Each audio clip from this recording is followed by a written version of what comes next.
Hello, Blockbuster podcast fans.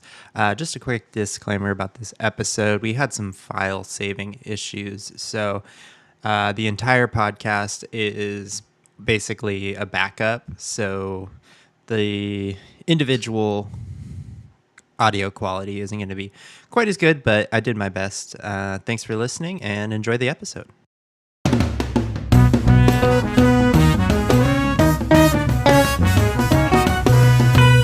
Hello, ladies and gentlemen. Welcome to another episode of Blockbuster, where three dudes talk about movies that we like and sometimes don't like.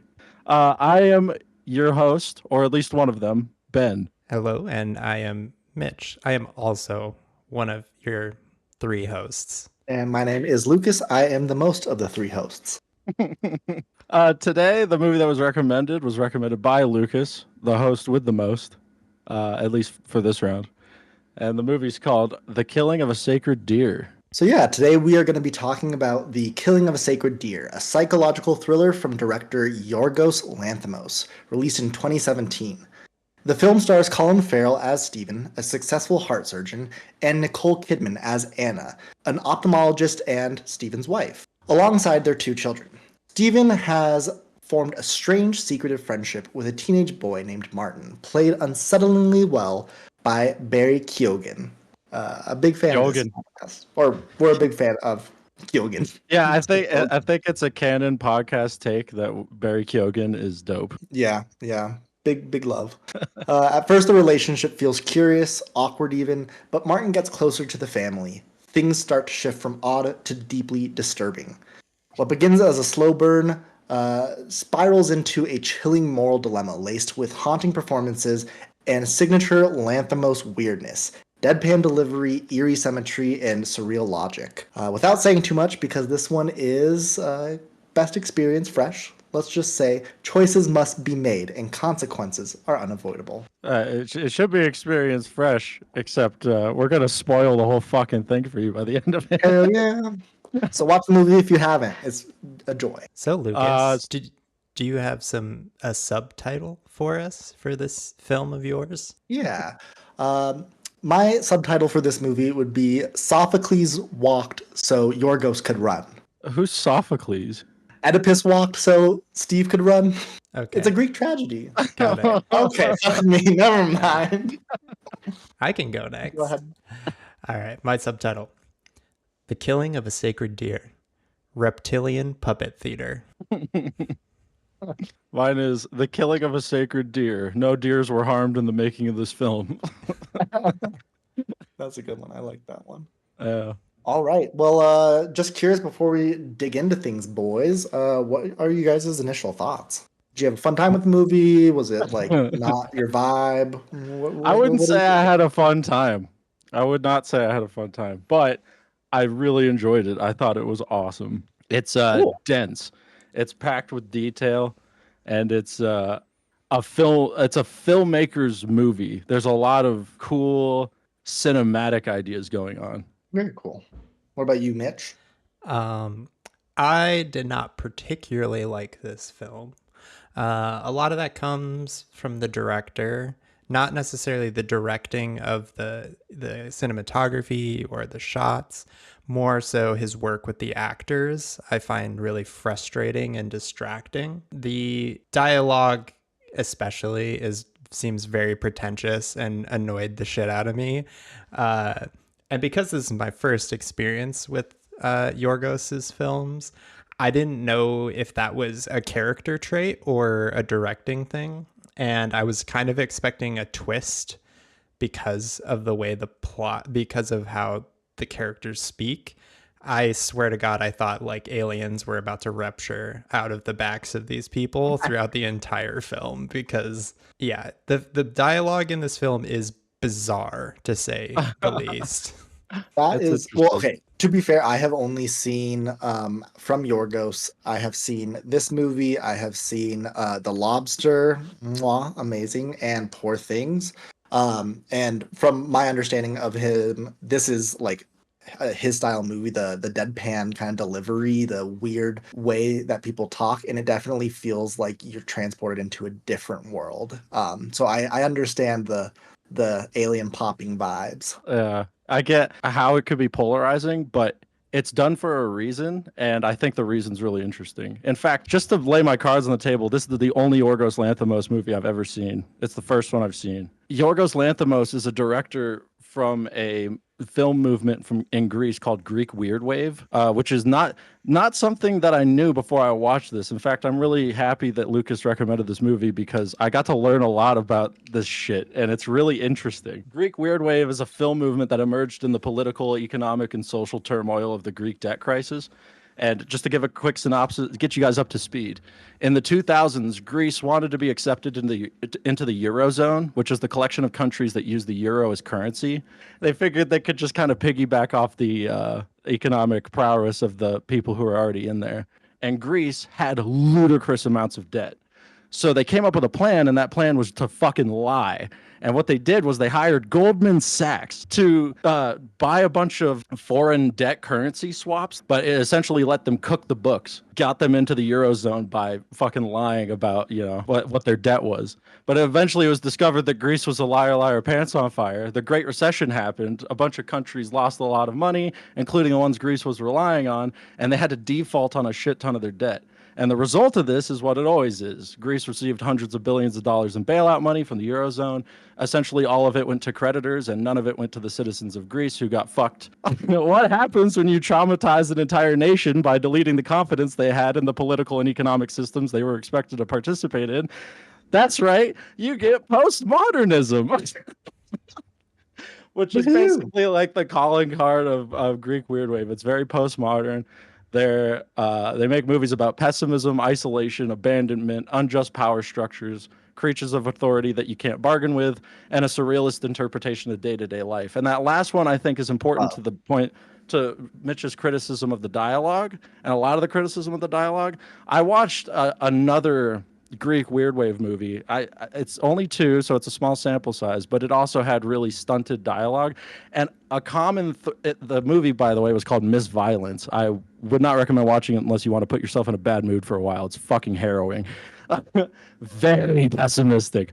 But one common thread between the two is the idea that everyone's forcing normalcy. Everyone's pretending like everything's okay, and no one really understands how anyone can act fucking normal during all this bullshit.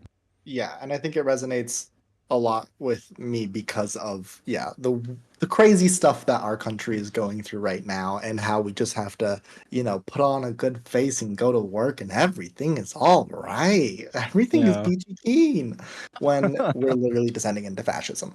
I mean, I get the purpose. I did some research about it after as well. I didn't find out about this whole Greek dynamic. I just more looked into the purpose behind the way he writes, which I think is okay, that it's just kind of not my bag. I think maybe like what I look for in cinema is just different than this. I didn't think it was bad or anything. It's just that I found the dialogue incredibly distracting, as instead of an addition and an addendum to the plot and the events, I found it to detract from me personally. To be honest, the first Yorgos movie I watched, which was The Lobster, I had a hard time watching it. I was like, what the heck is going on right now? But I think I love that feeling of just being confused and just going along for the ride. I was also very anxious about you guys watching this because I thought you guys had seen The Lobster before, and I was like, if you guys are gonna give one shot to one Yorgos movie, personally, I love The Lobster a lot. Who knows? Maybe it'll be a future episode. We'll see. We start Act 1 with the film opening up on a close-up of an open heart surgery set to classical music. It's sterile, clinical, and immediately off-putting. We meet Dr. Stephen Murphy, played by Colin Farrell, a successful heart surgeon, chatting with his colleague Matthew, played by Bill Camp, about his wristwatch. It's polite, stiff, and just a little too controlled, like everything in Stephen's life. My opening note is like my experience. It's like A24, black screen with classical music, throbbing heart, ah, shit, I'm in for an experience. I was like, God damn it, Mitch. I buckled in and I was like, God damn, here we go. I totally forgot that The Killing of a Sacred Deer is an A24 film. Come to realize that it has the classic meme when people are criticizing A24 fans of the "Do you get it? It's a metaphor." And I'm ready. I'm ready for it. So please lay it on me, y'all. Well, It's fine. art It just is more usually I was metaphorical. emotionally buckling up when that with the opening scene. Real quick, it is in response to your initial comment. It's true that the opening is very sterile and stuff, but it's also very fucking gross. There's Oh, for sure. there's a lot of disgusting shit juxtaposed next to this sterile, prim and proper environment. Like not only the beating heart, but also he crinkles up his like lab schmuck and puts that in the trash. And it's covered in blood, and it's Yeah, yeah. he literally starts the film with blood on his hands, which is a lot of foreshadowing. Credit to whichever think piece YouTuber I saw that from that explained the hands. Actually, the hands thing I noticed this time around. I will say my viewing of this film the first time around is very different from this time around. I, knew the things that are going to be revealed, and I was able to kind of look at it more from that Greek tragedy perspective. But when I first was watching this, it was a very different light. Did you like it Which more? will I think I liked it just the same. It was different though. But like for the first half, I was so confused with Steve's relationship with Martin. I thought, is Steve a pedophile? Is this pedophilia and he's hiding it from his family? And I was waiting for that shoe to drop, which it never does. Just FYI, spoiler alert. Spoiler alert, no Yeah. pedophilia. One more quick thing, the opening scene sets the one color palette. I would say there's really two distinct color palettes, but one is surgical schmuck blue, latex glove blue, and white, and that's what the film opens with. So Steve seems to meet regularly with a teenage boy named Martin, played by Barry Keoghan, but the nature of Yogan. the relationship is murky. Yeah, let's just talk about really quick Barry Keoghan's difference in acting from what we saw in Saltburn. The voice, the mannerisms, like he is a completely different person, and I think it's just I wonderful to think see. Yeah, I I hated think it. his I think his character in this movie is pretty similar to his character in Banshees of Inisherin, which is another movie he did with Colin Farrell, which is kind of interesting.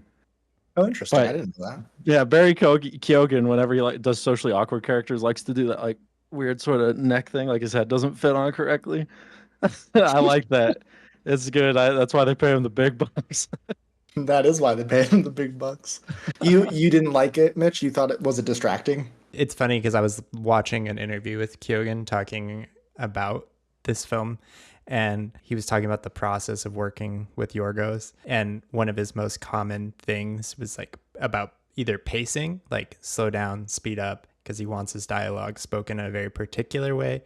And then he would also just be like, cut, try acting less. And that just like when I heard that, I was like, that drove me crazy in my brain. I was just like, what the fuck? Well, you say it's distracting, but like distracting from what? From what you wanted? You came into the film with something that you wanted. I no, I think it's distracting for me. The stilted dialogue for me, it doesn't allow me to access any characters. And I guess what film is an art form for me, what I enjoy most about it is engaging with emotion. And I like, high concept as well. But I like emotion. Like I want to like the access to the heart is a big part of cinema for me. And when you basically plug these people in like robots or aliens, it's like watching like 18 Mark Zuckerbergs be on film at the same time. It's very distracting to me from the story that's trying to be told. Well, that's interesting. One of the notes I wrote early on in the beginning is each character feels like a component of a single entity, kind of like a hive mind. I think Yeah, they're all the, Mark the Zuckerberg. I think the character of the movie does you can't really be found in each individual character. They sort of play roles. The roles in like Destiny.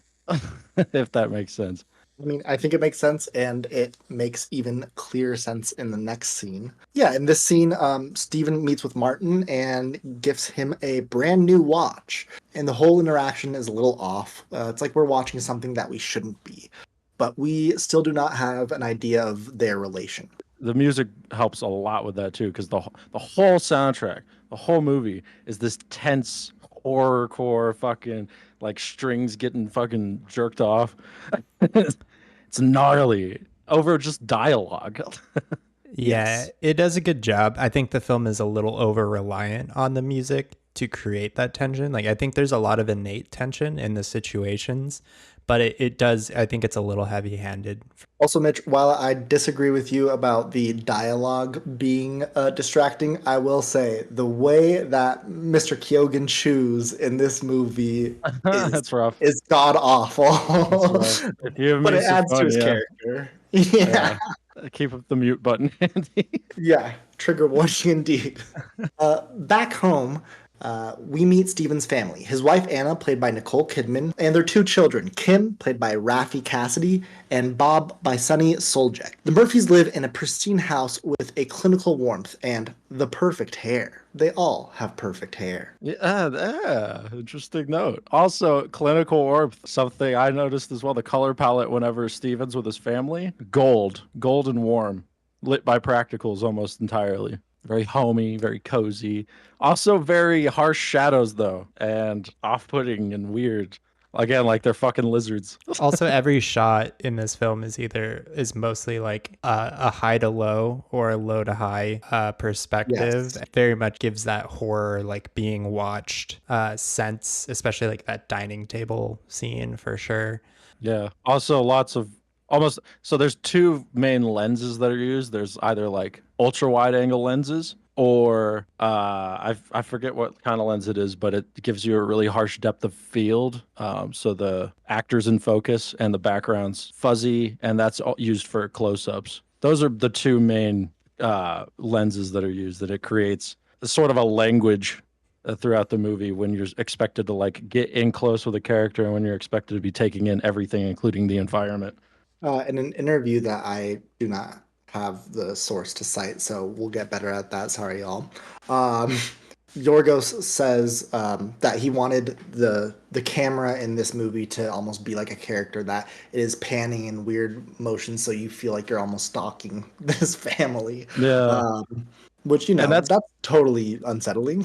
that's something that also pulls up in Miss Violence, which is that other Greek Weird Wave movie I watched. Oftentimes the camera will point directly at a character like they're talking directly to the audience. It's very unsettling and weird and just gets you out of what you expect from a movie. It's awful in the best way.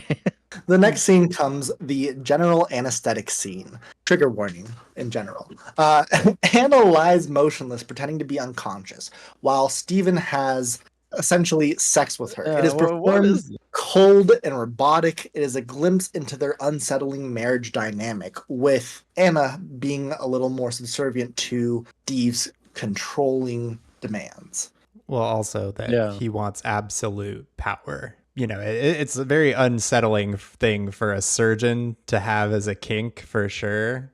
Because then it leaves you questioning, hold on, what's happening with his patients while they're truly under anesthesia? That at least Oh, what went through my mind. Like, who is this perv who's hanging out with kids? I never thought about it like that. I was trying so hard to parse it that I didn't even think of that. I also think that like what you said earlier, Mitch, kind of comes into this with the whole everyone is like playing a role, or that the dialogue. Yeah, it feels like everyone's playing their part, and I think that also is kind of depicting Steve's control of over the family, and how every person in the family knows that they are playing their role. The mom is playing the subservient wife. The kids are playing, the good son or the good daughter. That's it's so weird because that's not a theme I picked up on at all, but it's very present in Miss Violence, and it makes sense within the film movement of this like unquestionable authority. Martin shows up at Steve's hospital unannounced. Steven isn't thrilled and admonishes him at first, but then softens and asks about Martin's watch. Their awkward conversation is interrupted by Matthew, who is clearly confused. Martin quickly introduces himself as a friend of Stephen's daughter and says he wants to be the cardiologist. Our first real clue about how Martin's been framing their connection. Yeah, that he's said something different, like, or he basically, every time someone asks him how he knows Martin, it's like a different lie each time. This is coming up, but how did his father die again? Car crash. I think that comes up in the dinner scene. So like Yes. no matter what, the story is changing, like illustrating that he's not cagey, because no one's cagey in this film. Deceitful. He's being deceitful, openly deceitful. Which, like, was it just me? Did you guys think that he was a pedophile? Because, like, he's like, oh Mm, yeah, I just met this kid I through my didn't daughter, or like, I didn't because of or the he's how it checking. was for, like how HBO had their plot description. Ah, Like it was very like their plot description made it very clear that Martin is the antagonist. I didn't pick up on that because I was just confused. I was like, what the fuck is he what is keeping going this? on? That's a fair reaction. At Also, something home, to note, Martin has the same shoes as Steven. He also has the I same just watch saw as the that too. I saw doctor. that too.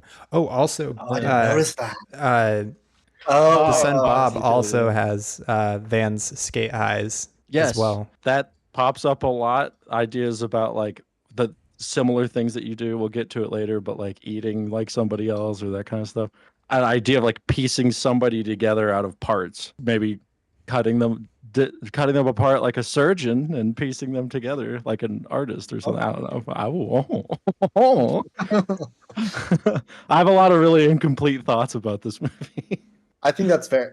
I will say this movie is like one where at the end of it I'm like I think I have an idea of what happened, but like there's still a lot of things left unanswered, but not in an at least for me, not in an unsatisfying way, in a way that makes me want to Same, dive makes you more deeply. curious. How I see this movie is it's a lot of discrete ideas.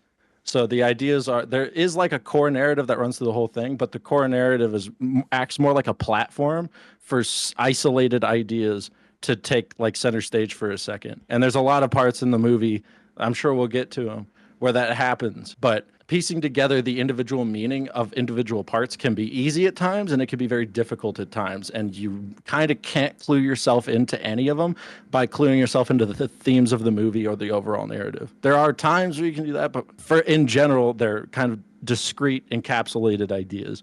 At home, Kim is doing vocal warm ups while Steve casually asks Bob if he's watered the plants. Anna replies that she already has and ends the conversation, saying, let's go, we're late. That is their dynamic in a nutshell: tidy, timed, and strange.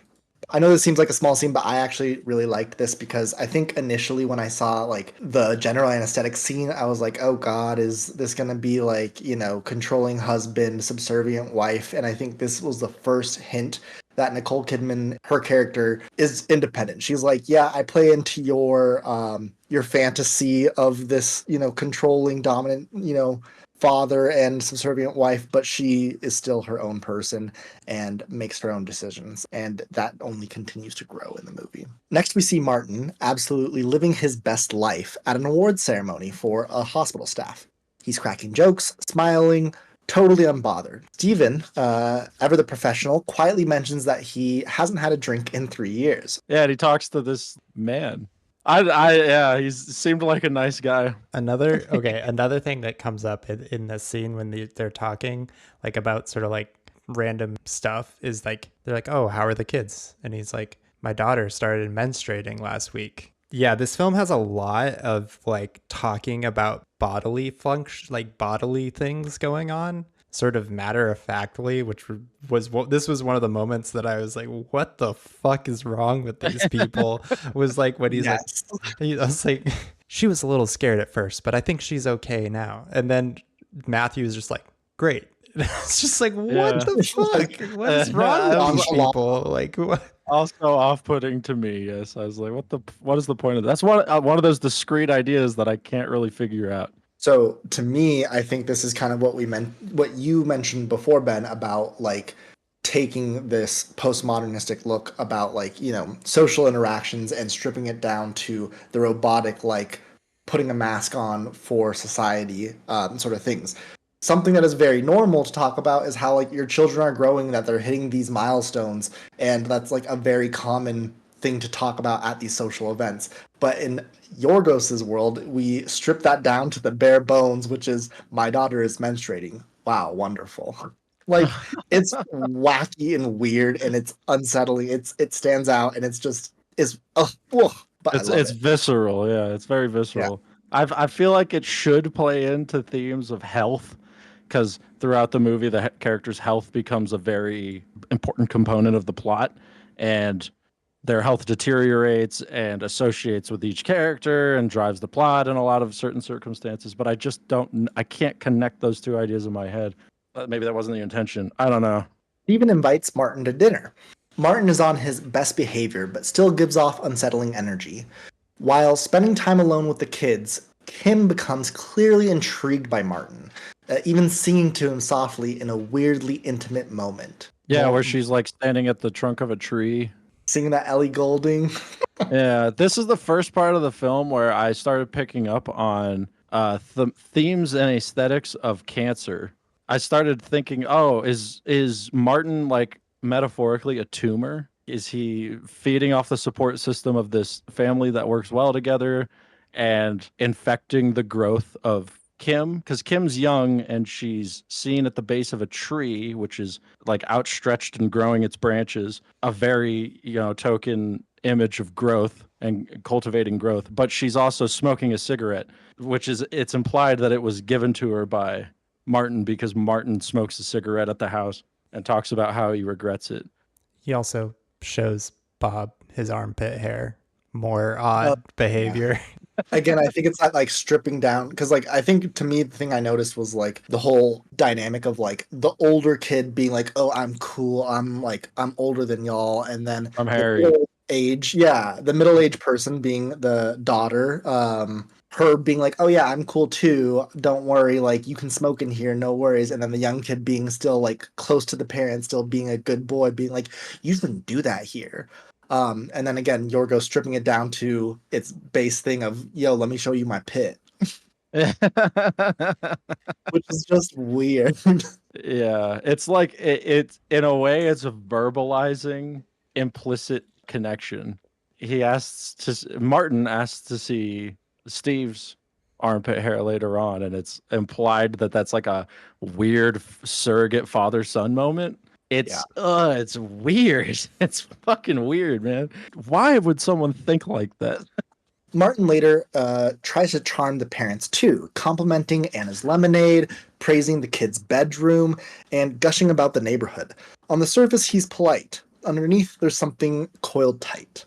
Anna, like after that scene, like they're like getting ready for bed, and she's like, he's a charming boy. And I was like, no, he's not. There is nothing charming about that reptilian creature that is you invited to dinner. What the hell are you talking about?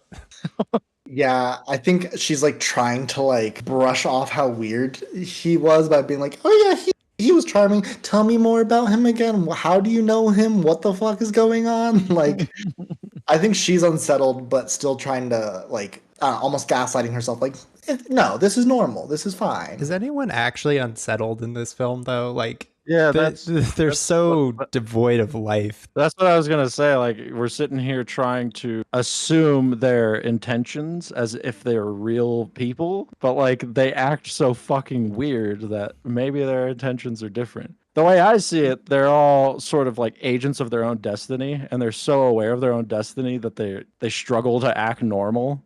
I also love how like we see when Martin is alone with the kids, he's the cool kid. He's the older kid who is fun, but he's still a kid, and the way that he's talking is childlike. But then when he's with the parents, he's, oh, I love what you've done with the kids' rooms. Very adult, very trying to play older than he actually is. And to me, this was like the first sign of like, oh, we're about to get into some manipulation. Okay, okay.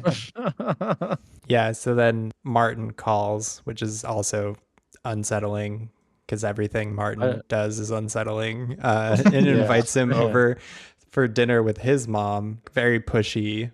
I don't. Yeah, Just real quick as a response, I don't think he's manipulative. I think he knows what's going to happen to Steven and he feels sorry for him. Does interesting. see? I Okay, mean, that's wait, I have a he different says idea though. that. He's- Yeah, well, he is sort of like apologetic and stuff, but my thought is that his motives change. Like at least from my perspective, like I think he sees Stephen as a father figure, but everything changes when the dream is shattered. Like I'm not sure if I couldn't tell if the whole time he's thinking about the consequences or after the next scene, which we can just talk about now, I guess, after the dinner with his mom, when Stephen basically rejects Martin's mom's advances. comes onto him hard.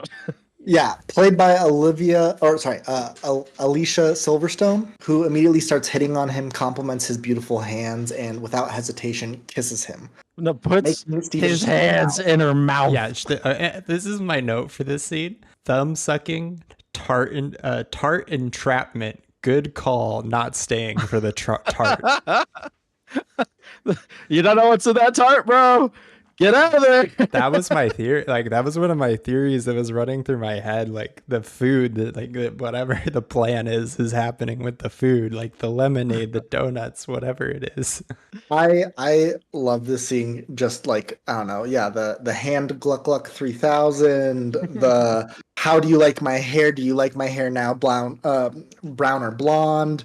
After the dinner, Steve wanting to leave, and then Martin being like, "Well, let's watch a movie." It's my dad's favorite movie. You know, my dad died, and just like milking that, and oof. I just thought it was so unsettling, so great. There, a lot of the times in this movie, what you think is subtext instantly becomes text. Like up until that point, you're like, "Oh, okay, there's some sort of like father-son dynamic going on here." And then in this scene, it's like, "This was my dad's favorite movie. Sit on this couch and watch it with my mother." And it's like, "Oh, fuck! Well, I was on first base and we're already on third." And as Steven's running away, she's like, "Don't worry, I think Martin would like it." I know. Oh Oh God. God, there's so many weird. Yeah, then there's a subsequent scene of relating to this one that is so fucking weird. I can't even begin to describe. It was cursed. It is cursed. Cursed is exactly what it is. Also, he's like, "I gotta go." She gets up. She's like, "I'm not gonna let you leave till you've eaten my tart." Yeah, that's what the tart entrapment. The tart entrapment. Which that was terrifying. The first time I watched that, I was like, "What is she gonna do? What's gonna happen?" I also really liked that scene. I thought it was the first. It was pretty slow up until that point. It's establishing a lot of shit because it has a lot of shit it needs to establish. But this is the first point where I felt like the plot got going. We did miss one thing when Steven was leaving work to go on the way to Martin's home to visit him for dinner. Out of the corner of his eye, he thought he possibly saw a little Kyogen scuttling around the parking lot. Was not sure. And I think that's the first time that Steven starts to understand that something's not right with the Kyogen. Also, Yeah. okay, I'll just say there's so much of that in this film that I feel like we could just say, like, every scene, there's an intercut of like Kyogen being a creep. Like, we don't have to like Yeah. we don't even have to include that. Just assume that between every scene, there's the boy wonder out there being weird. Like, Yeah, you get full frontal creepy Kyogen in this movie for sure. Yeah.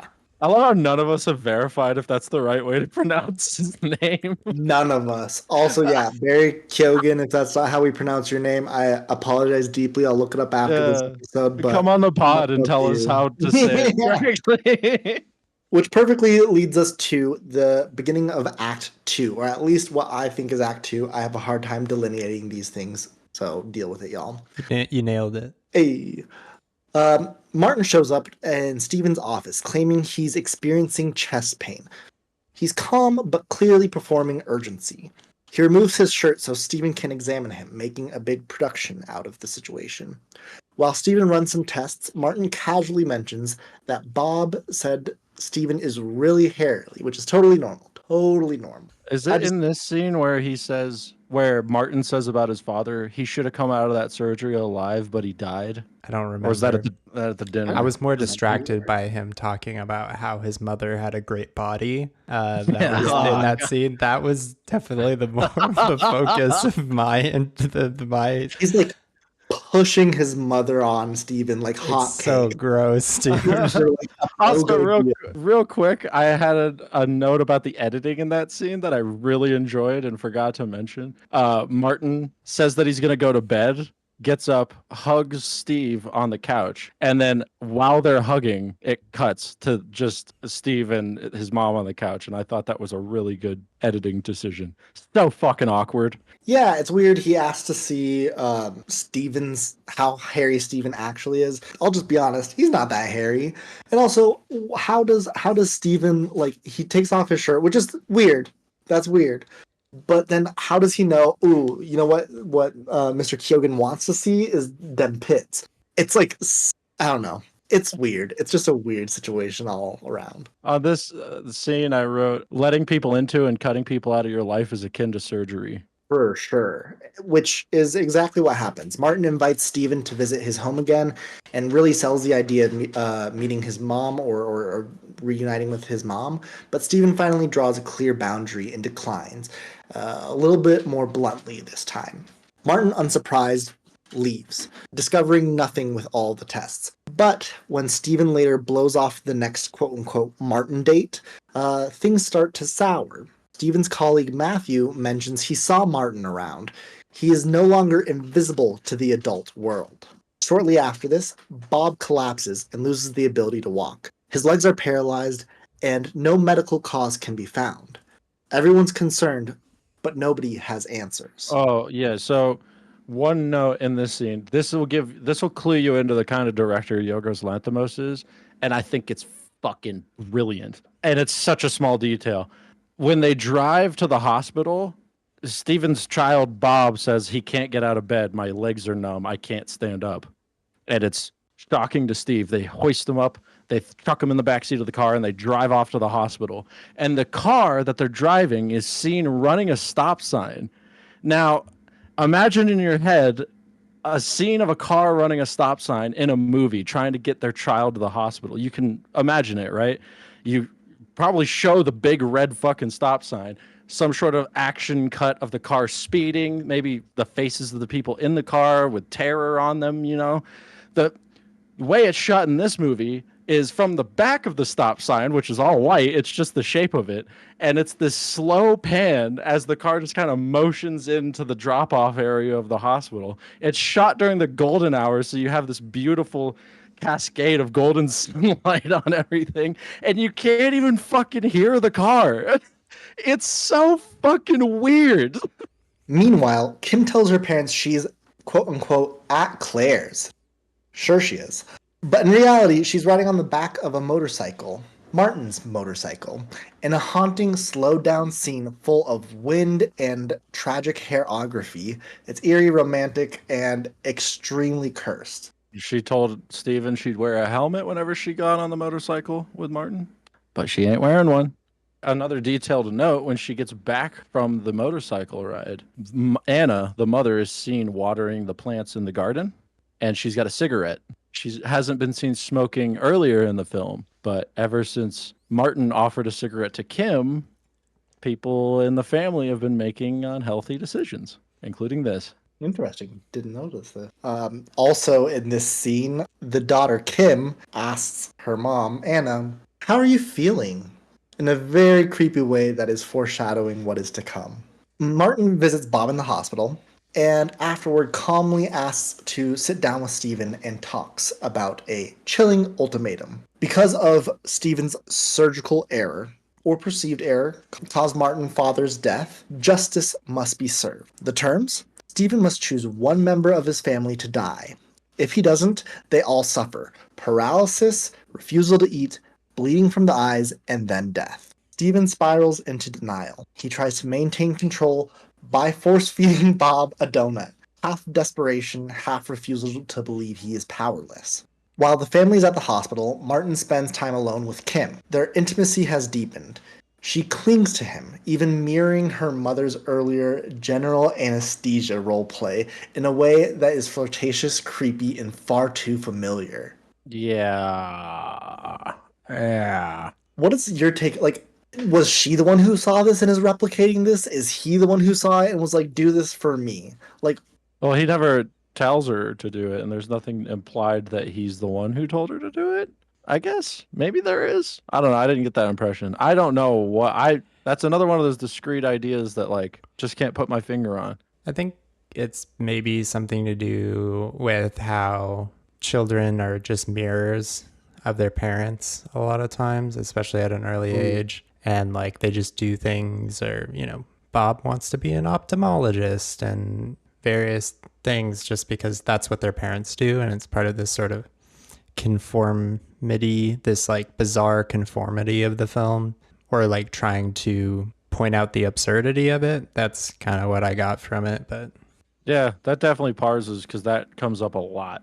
I want to say I love the donut stuffing scene because, like, you're seeing Steven not be within control and he loses his cool super quickly. It's messed up. you're Yeah, gonna he eat this stuffs donuts donut. in his son's mouth. You're gonna eat this donut. Oh yeah, I think I have a note here. Get a grip, girl. That's it for him. Because what the hell? What the hell is going on? She's descending into teenage like infatuation rapidly. Yeah, I don't know what she sees in Martin. Dude's a fucking creep. But then again, I don't know what any of these characters are doing. They're all fucking weird, man. Back at the hospital, Stephen and Anna consult doctors who suggest Bob might be suffering from psychosomatic disorder. Stephen tests, quote unquote, the theory in a brutal way by dropping Bob suddenly and then follows it up with a bizarre, Oh my manipulative god, this Yeah. scene sharing is so party. fucked up. I think my note for this scene is like, God, why is this film like this? I Yeah, don't understand why this is here either, and I don't like it either. It's fucking horrible. Lucas, want to tell us what happened? You want to tell the viewers at home what happens in this scene?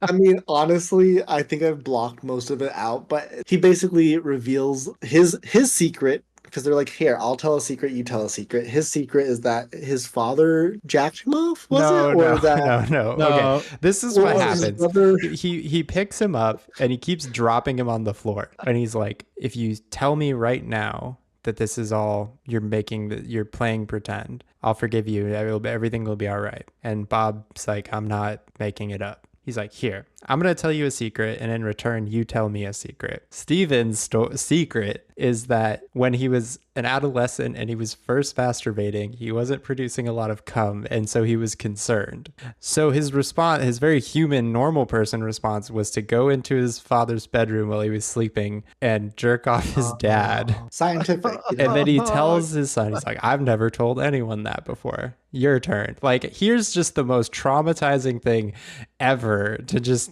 dump on someone in this manner.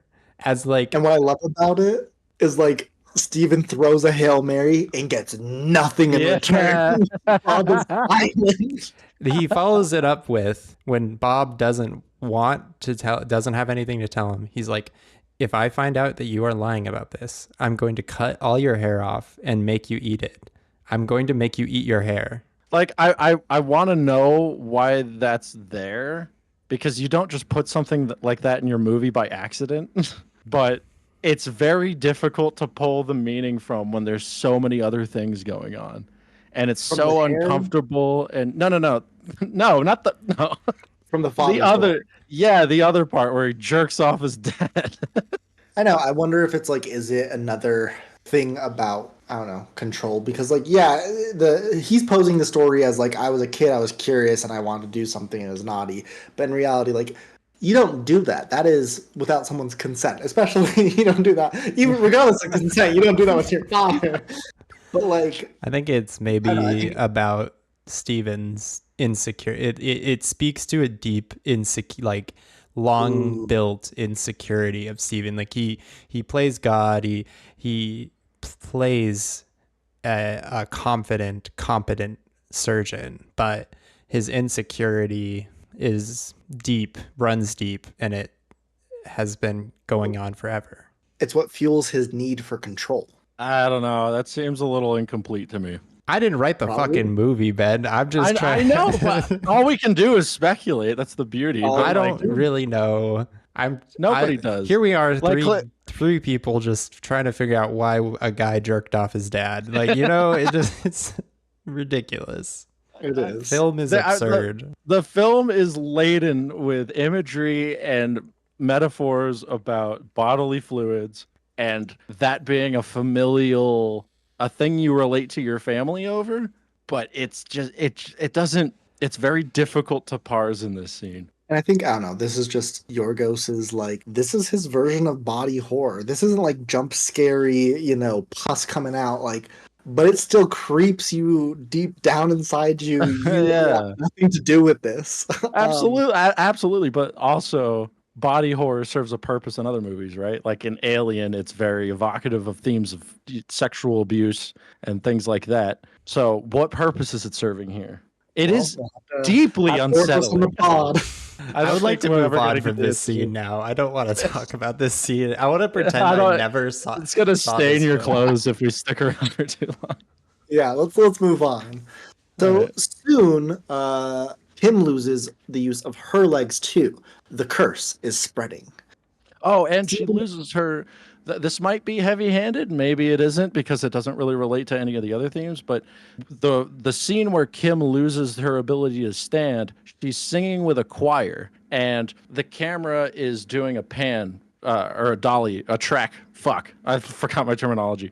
From right to left, and there's a pane of glass that is in front of everybody, and it has the reflection of Jesus Christ on the cross in it. And as the camera tracks to get everybody in the choir in the shot, the glass comes out of frame and the reflection of God leaves. And once he's gone, she falls over. Also, just like, is this the best fucking like child choir you've ever heard? Like, yeah, they sound great. They sound amazing. That's not a real. Kim isn't helping. Kim kind of fucking blows at singing. Whoa, hey, whoa. I'm sorry, that Ellie Goulding was torture. So, yes, Kim loses the functionality of her legs as well. Stephen is confronted by Anna, who is finally done with his avoidance. She repeatedly asks if he has been drinking the day of Martin Father's surgery. Stephen insists he hadn't. He insists that anesthesiologists can kill a patient, not a doctor. Okay. Very specific thing to mention. Very specific thing to mention on his part. Which I was meaning to do this before the pod, but I did not. I wanted to ask my boyfriend, who is within the medical realm, if that is a true thing. I don't know if you guys know about that. Yeah. Well, I didn't know if it's like a hospital workaround of like no one. Oh, it's like a legal thing. Yeah, like the anesthesiologists are replaceable, but doctors are like specialists, so we don't want to like anesthesiologists are doctors. Well, I know, but Lucas is an anesthesiologist truther. No, it's bullshit. It's all about blame because Matthew says the inverse thing about surgeons, like in a different scene. Very true. Blame is a theme in this movie. Kim and Bob are in the same hospital room. Kim ends up calling Martin to catch up with him. When she wakes up, all she is worried about is, has Martin visited? When Martin asks to see her through the window, Kim drags herself, walks to the window just so that she can stare and see Martin. Bob watches desperate, trying to rise, but immediately flops. Kim grows bolder. She threatens Anna and makes it clear she is aligned with Martin. Anna, reaching her limits, confronts Martin herself. His response? Have you heard about my mom? In the infamous is this the spaghetti scene? Yeah. In the infamous spaghetti scene, Martin flips the emotional script while shoveling a heaping pile of pasta into his mouth, telling Anna that while he's not sure if it's fair, it is the closest thing to justice he has ever seen. Again, this is an example of the discrete ideas that I'm talking about in this movie. He comes out in this scene with a giant plate of spaghetti and monologues about how his father used to eat spaghetti the same way. People told him that his father would eat spaghetti the same way that he did, where he would twirl the fork and put it in his mouth. And then he demonstrates. And then he says, turns out I learned that everybody eats spaghetti that way. And I don't know what made me more upset, when I learned that or when I learned that he died. And for me, that is a seminal part of the movie. That is such a fucking interesting idea. But like the plate of spaghetti is never mentioned again. Like there's ideas that like correspond to it maybe, but it is its own idea. It's Yorgos had an idea for the scene. He played it out and it served his purpose and we move on. Also, he eats the spaghetti in a plain white t-shirt. And the whole time I'm like, dog, you're gonna get fucking sauce on that shirt. He don't care. Coming out of the scene, I thought, because Martin says that Steve has been attracted to his mom. I came out of the scene thinking Anna doesn't believe that. Anna thinks that Martin's lying about her husband being attracted to his mom. What did you think that when you came out of the scene? Yeah, I don't think she bought it personally, but she's too analytical for that. Yeah, Anna's really smart. I think there's like a part of her deep down that is like curious, unsure, but mostly I think she's a really intelligent person. She's like, okay, child. I agree, but also that's contradicted later on. I mean, I think in this scene, Martin plants a worm, and that she's immediately like, okay, child. But as things continue to go on, she's like, the worm still persists to be there. The growth, the tumor. Hey. Again, there's a lot of I came away with a lot of like cancerous imagery in this movie. In the next scene, the doctors give up. There's no treatment. The kids are sent home to face their fate. I also love the scene because with all of the privilege that Steve has manicured in his life, with all of the control that he has in his life, it does nothing for him. And he is. I wrote down the same note. Yeah. You can't fight inevitability Mm-hmm. or destiny. I feel like everybody in this movie is just at the whim of their own destiny, and I think they're aware of it. It's so fucking weird. Desperate, Anna seduces Matthew, Stephen's colleague, hoping to uncover the truth about the surgery. He tells her what Stephen already said. It was a clean operation. No one was at fault because, the anesthesiologists don't get in trouble or kill someone. It is the doctors. Well, he doesn't say that at that point. What he does is he says, I'll tell you what actually happened, but what's in it for me?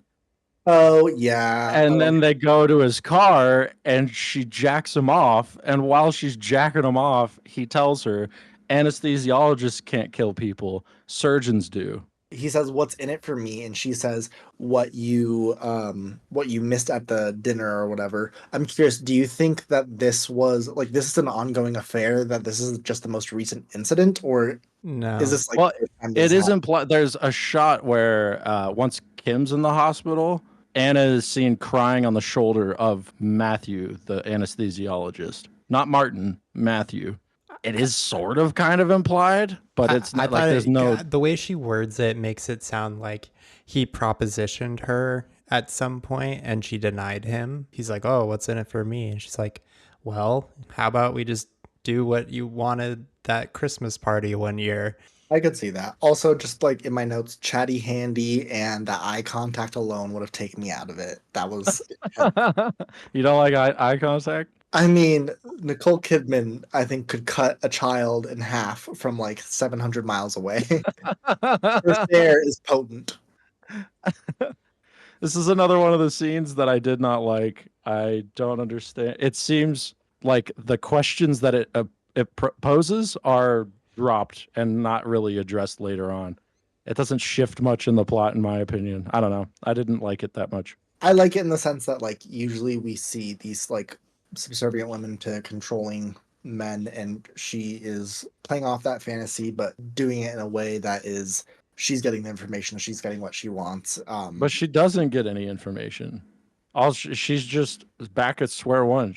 All she learned is that people lie. Yeah, Matthew does say that Martin had been drinking and it wasn't anything out of the ordinary for the time. Yeah, but he also says that anesthesiologists can't kill anyone and surgeons can. What's he lying about? What isn't he lying about? Same with Martin. One of them has to be lying. And events to Stephen. Furious at his refusal to act, Stephen finally cracks and trashes the kitchen. A rare emotional eruption.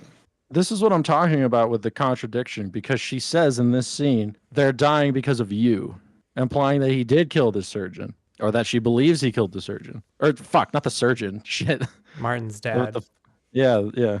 I mean, I think there's that, but there's like the element of like he's trying to be like, hey, everything is cool. Everyone's saying that like we should like keep our heads on and like, keep on doing tests. And she's like, we've done the test. Nothing has come up. Do something. Yeah, I think that's true. From a macro scale, at this point in the film, I was like, oh, we've slipped. It's getting away from itself. I don't like the direction this is going. And then basically immediately after this scene, it just launched in Yeah. quality. Uh, Mitch turned the movie off at this point. No, I watched it. I was just gonna I know. bear witness at this point. Yeah. So Steven says, okay, I'll do something about it then. So he breaks from reality and kidnaps Martin, locks him up in the basement, and demands he reverses the curse.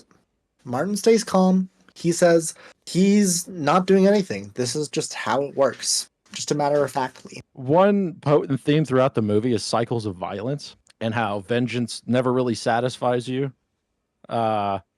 And how those things are just innate and meaningless. And there's a lot. It has a lot to say about cycles of violence. But this is where it takes the most heavy-handed approach to it. Before Anna runs downstairs and hears the gunshot, Martin and Steve are in the room together. Martin tells his wife to leave. She does.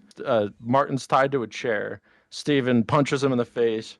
And Martin somehow gets a hold of his arm and starts talking about his father's death and the way it makes him feel. And then he says something along the lines of, I need to show you something, and then bites the shit out of his arm. He sinks his teeth in and takes a chunk out of Steven's arm. Steven goes, what the fuck? And takes a few steps back. And then Martin says, this is the only way for us to both feel better. And then bites into his own arm and rips a chunk out of it. The note I have is he believes in the law of equivalent exchange. We have the classic A24 meme about why do people who love A24 love it, and Martin is with a bloody face describing to Steve, it's a metaphor, don't you understand? It's a metaphor. Which when I saw that scene, I was like, oh, fuck. Okay. It's funny because the whole movie's very metaphorical, very, very metaphorical. Except this part. That part's not metaphorical. It's literal. He literally is causing harm to himself to alleviate the harm that he inflicted on Steven. Upstairs, the kids begin turning on each other. Kim channels Martin's manipulative style, planting fear in Bob, implying the more obedient child would be spared. Bob doubles down on being the perfect son and lays it on thick for Steven via cutting his hair. And saying that he wants to do the same job as his father. It's so sad. It's so sad. Steven tries to weigh his options like any rational man would by asking the kid's school principal which one of them is better in school. That's so good. Oh, so fucking genius. That's so fun. Again, this is another one of those discrete ideas where it's like, how do you cinematically show a character thinking through which one of his kids has to die? And it's like he makes Steven go to his kid's school and talk to the school counselor. And he's like, which one? Well, Bob's better at math, but Kim wrote an essay that got an A+. It's so fucking good. Oh, I love that. Which one would you choose? And he's like, yo, that's an unethical question. I can't answer that. Right. Hypothetically, if he had to. Yeah, it's definitely a messed up scene. Everyone is vying for approval from the father, including Anna. Anna tends to Martin's wounds. He comes down with the kids and fixes Martin up. After the fact, she kisses his feet. To me, this one is one of the ones I try to wrap my head around. I've heard theories of like this movie that Martin essentially is a Greek god dosing out justice. I don't know if like Martin is Artemis. It's the subtext of the film. Like one of the subtexts of the film is that Martin is Artemis. I mean, the title of the film has to do with a specific Greek legend. So I don't know that story, and I guess I never I don't know. I never. I don't either. Mitch, do you know it? I do. Yeah. Of course, Mitch knows it. He's the brains of the organization. Yeah, the brains are checked out, but I'll do my best. No. So Give us the spark notes. Spark Notes, Agamemnon on his way to Troy, like in the Iliad, goes hunting in the woods of Artemis and shoots her sacred deer. As revenge, Artemis asks him to sacrifice his daughter to make things square, which callback the essay that the daughter Kim wrote about is about Agamemnon's daughter. Oh, really? Yeah. Oh, I didn't notice that. Is That's so her- cool. Is her name Egophilia or something? Yes, correct. I couldn't remember off the top of my head. Learning that subsequently about the film, the allegory element of it made me like it even less. I don't know. Oh, really? Even less? Yeah. Is it like, oh, this Yorgos is just telling a story that's already been told, boring? No, I just think it's pretentious. I don't like it. It's just I'm not gonna lie, yes, reading that, I was like, ooh, that's cool.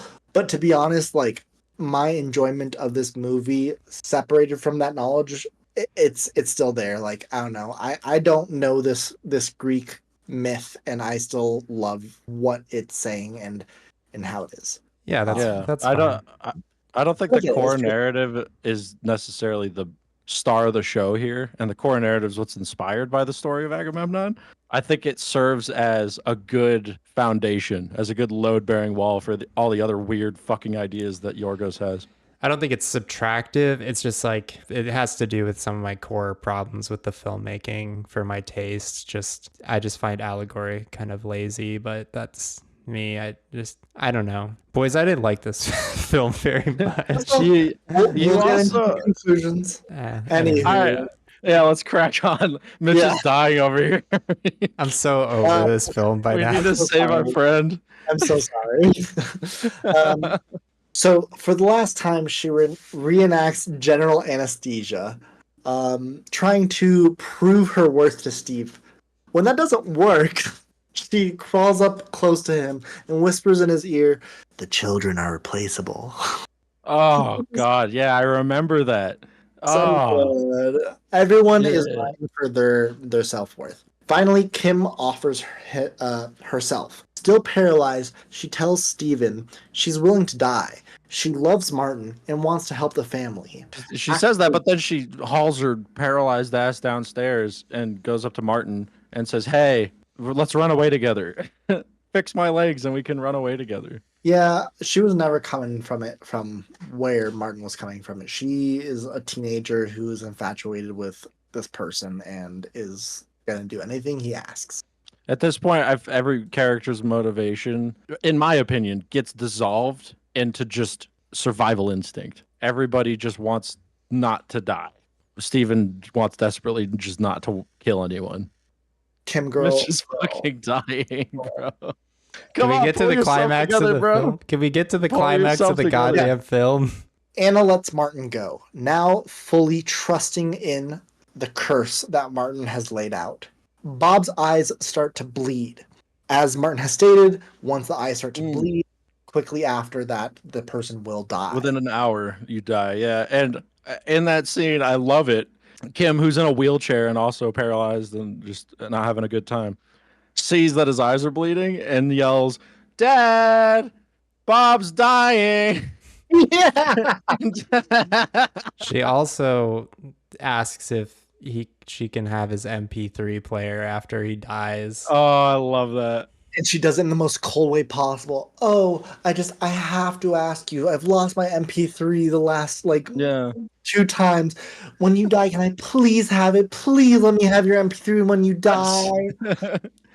Beautiful. That scene that actually happened in the scene before where they were trying to sow doubt in each other's ears, Bob and Kim, about who Dad loves more. I really love that scene because they're the thin veneer of civilization that's been sort of lazily painted over this movie is taken to its full extreme here, where they're so cordial to each other, but they just desperately want the other one to know that they don't want to die and they're going to be the one that dies. Oh, I want you to know that I love you and that Dad loves you, and he said that he'd love you even if you were dead. And he's gonna choose you.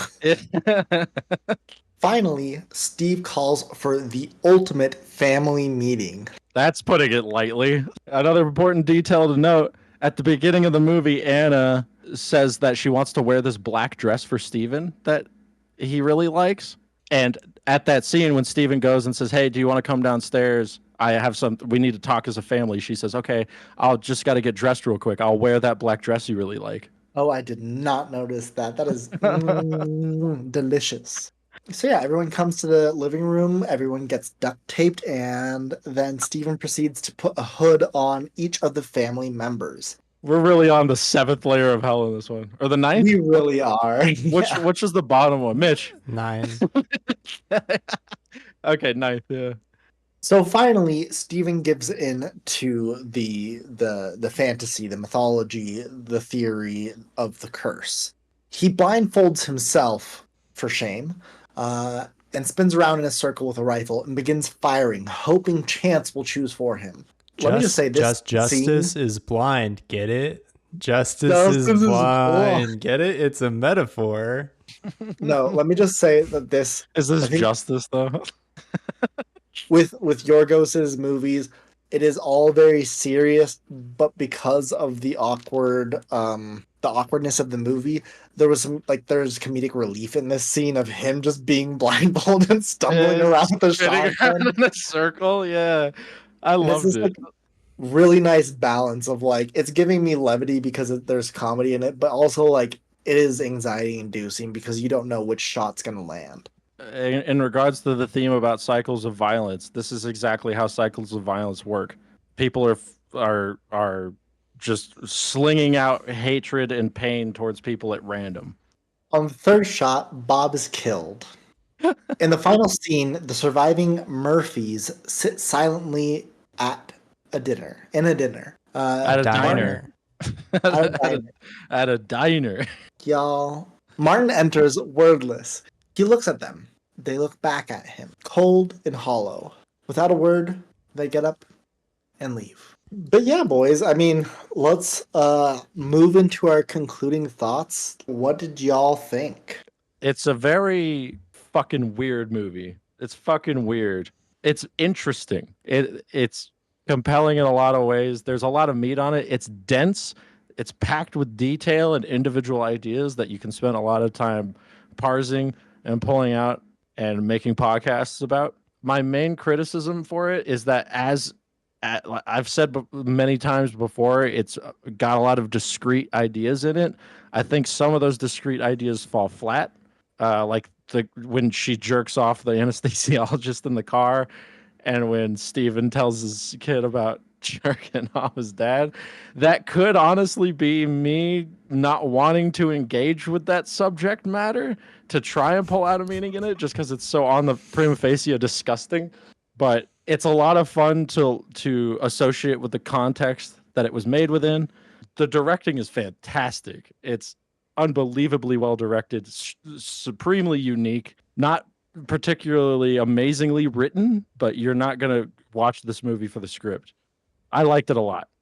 Yeah, I mean, I think I stated at the top, it's just really not my bag. It's not really the kind of cinema I'm super interested in. That said, like, it was tense. I think it accomplished a lot with what it was doing. I just don't think it's for me. When credits rolled, I was like, bro, what the fuck was that? Like, I really did not know what to make, heads or tails of it. Subsequent analysis helped with that, but it didn't make me enjoy the film more. I had very different concluding thoughts based off the first time I watched it and this time. The first time I watched it, the half of the movie, I was like picking myself with like, there's a pedophilia storyline coming up here, or just around the corner that never came up. And I think I was like shell shocked, trying to be like, what the hell just happened? But the second time, I knew what was coming. I knew that Martin was going to betray people, and I think the first time I was more trying to be realistic about things. I was like, okay, Martin must have poisoned the younger child Bob, and that the older child Kim was going on with it with Martin, and so that's why her symptoms didn't worsen, and it was just lucky that Steven killed Bob. But this time around, I cared less about reality, and I was like, this is like a folklore. Like, Steven has done some dumb shit, been bad, and this is the punishment he is dealing with because of it. And I don't know if I truly saw or enjoyed that theory or idea of like, oh, Martin is this Greek god, like whatever. To me, it was like universe giving Steven his punishment, and it was fun to see this person who his whole life revolves around his control of everything lose that control. It's a fable. It's a cinematic fable. So much of the information of this movie is encoded in the relationship between the art direction, the cinematography, and the acting. Those are all working in tandem to create what this movie is. That's really what the movie is. That's why I like it so much. It's a cinematic movie. This couldn't be a book. It couldn't be anything else. As the recommender of the movie, I have to ask you both. Let's get into ratings. I am gonna go with Ben first. Ben, what are your thoughts out of 10? It's either a 7 or an 8. It's it's straddling the line. Give me a precise number. It can be a decimal. Are you fucking? Yeah. All right, I'd give it like a 7. Mitch. Yeah, this is another 4 out of 10 for me. And for me, I would have to align with Ben. I think it's like a 7.8 out of 10. I think honestly, my first round just give it an 8. Would have been 8. My first watch through would have been an 8, but I think it lands on the 7 point whatever because I don't know, it's good. There are a lot of ideas and things that I want to understand, and I'm not sure is it just I can't understand them because I'm dumb or because they are unfinished. And I think the second watch through around there are some unfinished things still enjoyable. But I've struggled with that sentiment myself, and the way I approach it is it doesn't matter if you get it or not. What matters is if you enjoy the questions that it's posing that you can't answer.